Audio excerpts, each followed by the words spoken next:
బేతంచెర్ల ప్రజలారా,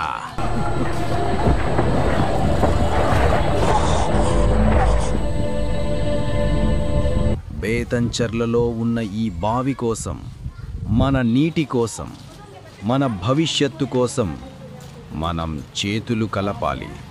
బావి శుభ్రం చెయ్యడం పని కాదు, మన ధర్మం. ఒక్కరితో పనులు మొదలవ్వచ్చు, కానీ అందరితోనే చరిత్రలు రాసుకుంటారు. రండి బేతంచెర్ల ప్రజలారా, ఈ బావిని శుభ్రం చెయ్యటం ద్వారా నీరు మాత్రమే కాదు, మనసులు కూడా శుభ్రమవ్వాలి. బాహుబలి కోసం యుద్ధం జరిగింది, ఇక మన కోసం స్వచ్ఛత యుద్ధం మొదలు. మన బేతంచెర్ల మహిష్మతిలా మెరవాలి.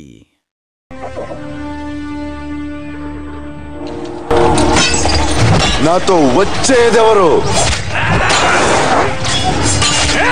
గ్రౌండ్కు దిగేందుకు సిద్ధంగా ఉన్నది ఎవరు? మన బావిని శుభ్రం చేయడానికి, నాతో పాటు రావడానికి సిద్ధంగా ఉన్నది ఎవరు? జై